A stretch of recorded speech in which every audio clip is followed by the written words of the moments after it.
Okay, this is a brief look at the experiential argument for the existence of God, which ultimately means that people have claimed they have experienced God either through divine visions, a miracle, or answers to prayer.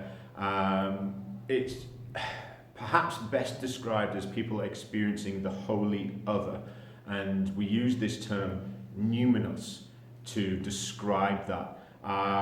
It is a religious experience. It's derived from the Latin numen. I'm going to have to read this because I'm not very good at Latin, meaning arousing spiritual or religious emotion, being mysterious or awe-inspiring.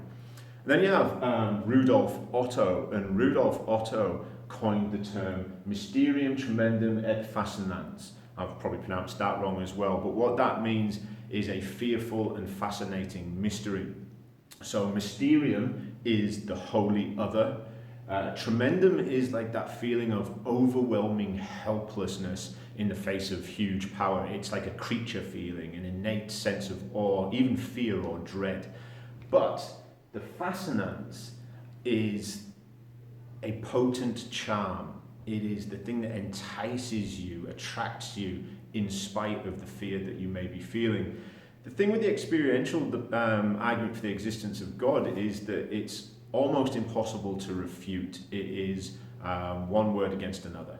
All right. If a person says that they have experienced God and they've had that numinous experience, then nothing anyone says will be able to convince them otherwise. And similarly, they might find it hard to convince people who have never had that experience. So, to summarize, a lot of people say that God exists because they have experienced God. They've spoken to God, they've heard God, they've seen God's work. Okay?